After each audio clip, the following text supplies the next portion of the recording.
JohnKDelaney.com. But, you know, I'm not in favor of what you're basically calling for is a 20% across the board tax, because you're basically saying. This afternoon, I was sitting in my office in the Russell office building when news reports began to flash about a shooting at a school in South Florida and at a high school. And as the father at the time, and in the case of one of my two oldest children still, a high school student in South Florida, you'd normally be interested just as a senator from the state, but you'd most particularly be interested as a parent. As it turns out, the incident and the shooting took place at a school 50 miles, about 50 minutes from my home. And we all know the story and the lives that were lost in this terrible tragedy. I want to say at a personal level, it clearly is an issue that has affected me, first because I'm one of the two senators that represents the state. Every person impacted, every victim, everyone that was wounded, are constituents of ours. But also, as I've pointed out, my two oldest children are of the same age as the victims. And when you see the pictures and you hear the stories, you can't help but recognize the stories and the pictures. Maybe not individually. I didn't know any of the victims personally. But the stories are familiar. They're the stories of my children and their friends who are of the same age and at the same time in their life. And it is impossible to fully comprehend unless you've gone through it.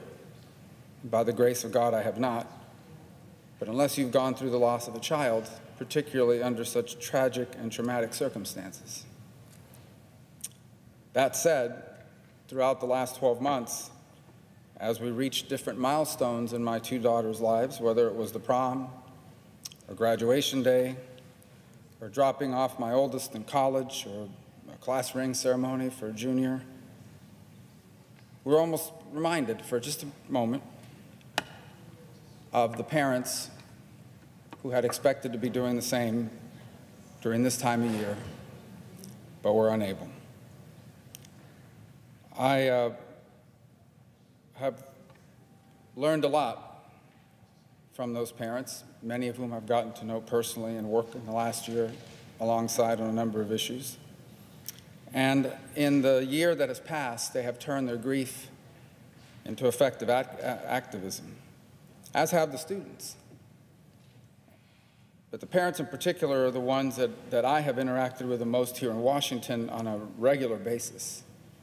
And it is why I thought appropriate to come to the floor today, because I think they would say that the best way to honor the memory of the children that they lost is to take actions that work to make sure that no other parents will ever have to face this again.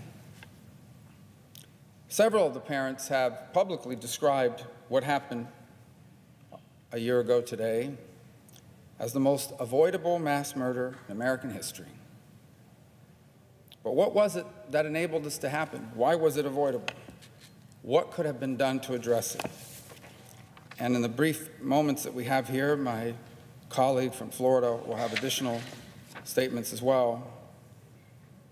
I wanted to point to some of the things we now know that we didn't know a year ago today or in the days that followed. But from it, not only should it spark outrage, but it should also spark ideas about how to fix those things. So never again will any parent have to face what they did, and none of my colleagues stand here and give a speech like the one that the senator from Florida and my colleague from Florida and I have to give today. At the outset, let me say that the credit for much of what I'm about to speak about belongs to the extraordinary journalists at the South Florida Sun-Sentinel, who have done a remarkable job over the last 10 months of revealing to the public many facts that would have been unknown otherwise. In a time when there's so much debate about journalism and its role in our society and public service and politics, they deserve tremendous credit for bringing this to light. And I think it is an example of why journalism remains an important institution in our country.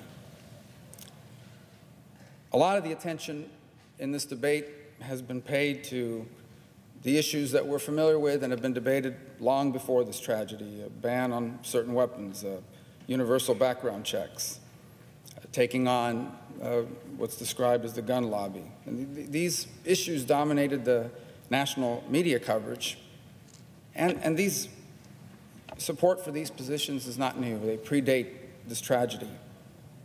And in our republic, people most certainly have the right to advocate for this or against it. They have the right to lobby for it. They have the right to vote for candidates who support these positions and to vote against those who do not. They're valid issues to debate on public policy. But at the end of the day, neither go directly to the heart of this particular case and of the facts that led up to it. At the heart of this is that the killer, the perpetrator of this terrible tragedy, was known to be dangerous for a long time by many people in positions of power and authority at the school district and the sheriff's office, at the FBI, and no one did anything about it. This is now a documented fact. Early in the days after this, we saw images of the sheriff and the superintendent lecturing people and talking about what a great job they had done. But it is, in fact, the facts will show that it was their incompetence that allowed this to happen. And then even worse, they tried to cover it up. In an article entitled "School's Culture of Tolerance Let Students Like the Killer Slide" by Megan O'Matz and Scott Travis, reporters at the South Florida Sun-Sentinel, I'm just going to read from it, and then I'm going to introduce it to the record. I'm not going to read the whole article. But here's how it opens. Broward schools have grown so tolerant of misbehavior that students, like the killer, are able to slide by for years without strict punishment for conduct that could be criminal. The culture of leniency allows children to engage in an endless loop of violations and second chances, creating a system where kids who commit the same offense for the 10th time may be treated like if it was the first. The killer was suspended at least 67 days over less than a year and a half at West Glades Middle School, and his problems continued at Marory Stoneman Douglas High School. The South Florida Sun-Sentinel obtained the killer's discipline records. They reviewed discipline policies, and here's what they found. Students can be considered first-time offenders even if they commit the same offense year after year. The district's claim of reforming bad behavior is exaggerated. Lenient discipline has an added PR benefit for the district: lower suspensions, expulsions, and arrests, along with rising graduation rates. It goes on to say, many teachers and parents say Broward has created a culture in which teachers are expressly told or subtly pressured not to send students to the administration for punishment, so a school's image is not tarnished. One teacher taught for 37 years in the district before retiring. She said she retired early due to her concerns about student discipline. Here's a quote. "It was so many things. I had 3 students bring knives to my classroom. One was out of the classroom for 1 day. Another had so many things on his record he was gone for 5 days. None were expelled." Part of this leniency is a program called the Promise Program, which the superintendent of the district claims has a 90% success rate at keeping students from reoffending. That's a misleading statistic, because a student can commit a subsequent infraction without being considered a repeat offender as long as it's not the exact same violation in the exact same year. Each year, they start with a clean slate. And in the interest of time, the rest of the article, I ask unanimous consent that the rest of this article be entered into the record. Without objection. Second article, I'll be brief on this one. Sun-Sentinel, Scott Travis. Broward schools fought against 2013 plan for more security money. They turned down a proposal to levy $55 million in tax dollars for school safety. And one of the quotes is, one of the school board members slammed the proposal. They said they'd rather ask voters for money to improve technology and renovate old schools, which they did in November of 2014. In hindsight, a terrible mistake. Madam President, I ask unanimous consent that this article be submitted into the record. Without objection. And another article from the Sun-Sentinel, what's being done to stop another school shooting? Again, very long article. I'll just say this. Once he decided to shoot up a school, there wasn't much to stop the killer. His threats were ignored. Campus was wide open, school doors were unlocked, students had nowhere to hide. And what has changed after 10 months since the shooting? This was back from December 29, 2018. At least a quarter of campuses do not have a single entry point to control intruders. Safe spaces to protect children in classrooms haven't been identified. The killer wasn't welcome at that high school, by the way. He was known by former classmates and even some administrators as a potential school shooter, yet he still walked right on campus.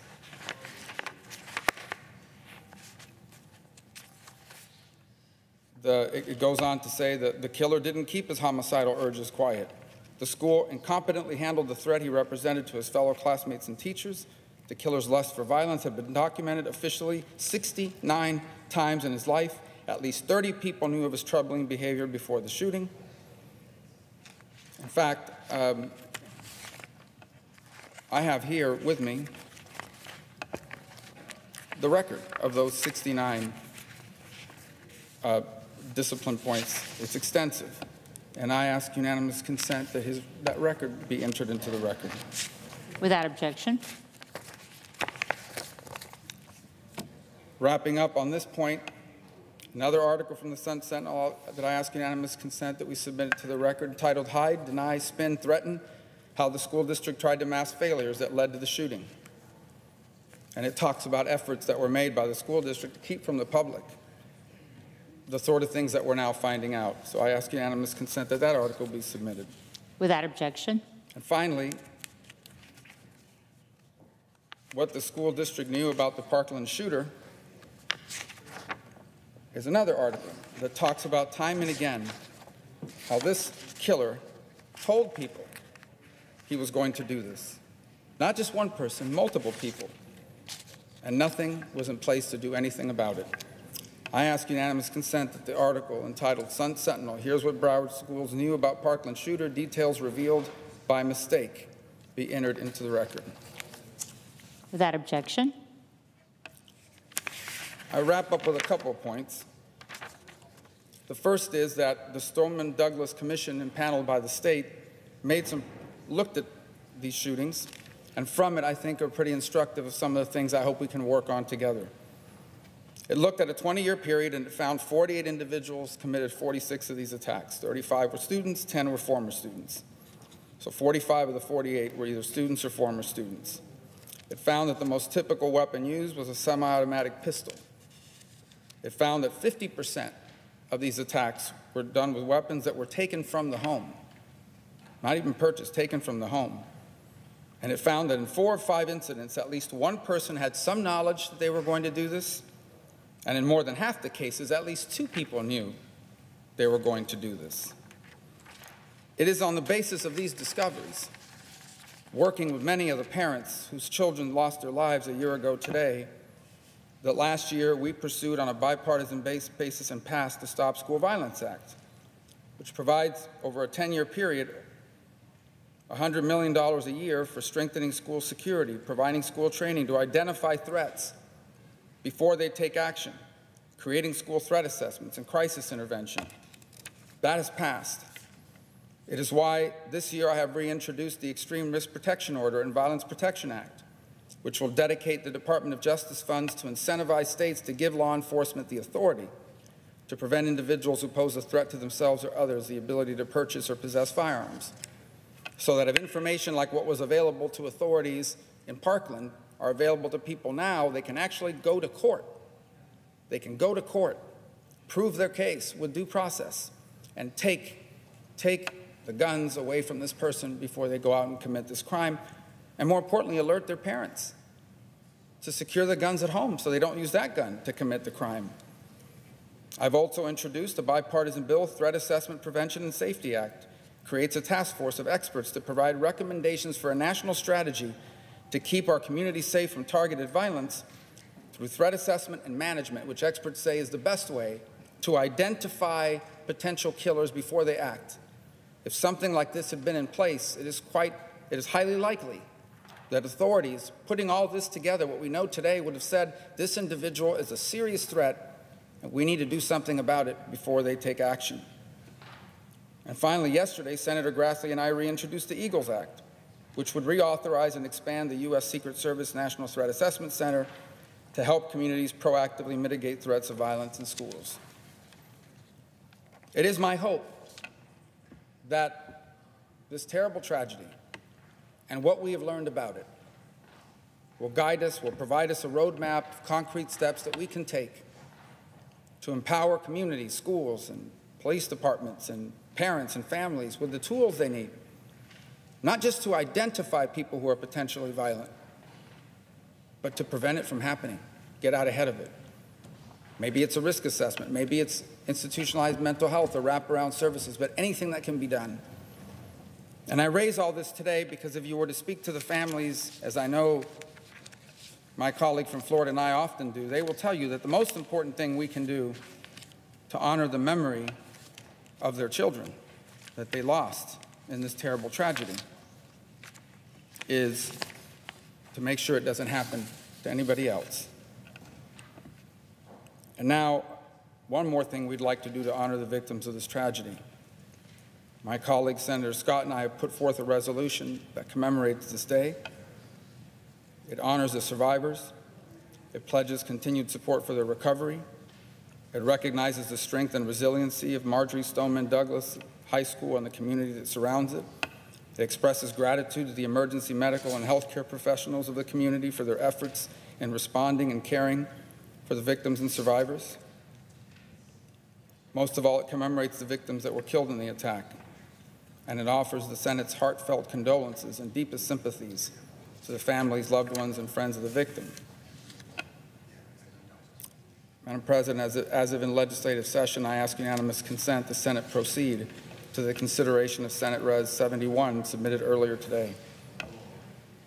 Clerk will report. Senate Resolution 71, honoring the memory of the victims of the senseless attack at Marory Stoneman Douglas High School 1 year ago. Is there objection to proceeding of the measure? Without objection, the Senate will proceed to the measure. Madam President, I ask unanimous consent the resolution be agreed to, the preamble be agreed to, and that the motions to reconsider be considered made and laid upon the table with no intervening action or debate. Is there objection? Without objection. Madam President, I yield the floor. Madam President, I ask unanimous consent that the senator from Florida be given 3 minutes to follow up on, or does he want 3 minutes to speak on the resolution of his colleague from Florida, and then I speak on leader time to be followed immediately by Senators Whitehouse, Schatz, and Merkley. Is there objection? Without objection. Thank you, Madam President. Senator from Florida. I'd like to thank my colleague, Senator Rubio, for standing with me today to remember the victims and their families on this tragic anniversary, and for his unwavering commitment to school safety. Elisa Holideff, Scott Beagle, Martin Duque Aguiano, Nicholas Dwart, Aaron Feiss, Jamie Guttenberg, Chris Hickson, Luke Hoyer, Kara Lohron, Gina Montato, Joaquin Oliver, Elena Petty, Meadow Pollock, Helena Ramsey, Alex Shatter, Carmen Schintrup, Peter Wang. 1 year ago today, these 17 souls were taken from us in a brutal act of violence. They were sons and daughters, brothers and sisters. They were students and athletes and musicians and teachers. Not a day goes by that I don't think about that day and the amazing people that were snuffed out by the deranged actions of a madman. Over the course of the last year, I've spent countless hours with the families of the victims. Unfortunately, I wish we had never met like this. They've been partners in our efforts to ensure that this never happens again. We work together, along with educators, mental health professionals, and law enforcement to pass the Marory Stoneman Douglas High School Public Safety Act to make sure our state does everything in its power to prevent tragedies like this from happening again. Today, the state of Florida stands united with heavy hearts. Nothing we say here today can bring back the lives that were lost. Nothing we do can replace the angels of Marory Stoneman Douglas High School that were taken from us too soon. But we must never forget them. We must honor their memory every day, and we must rededicate ourselves to the goal of ending violence in our schools. Thank you, and I yield back.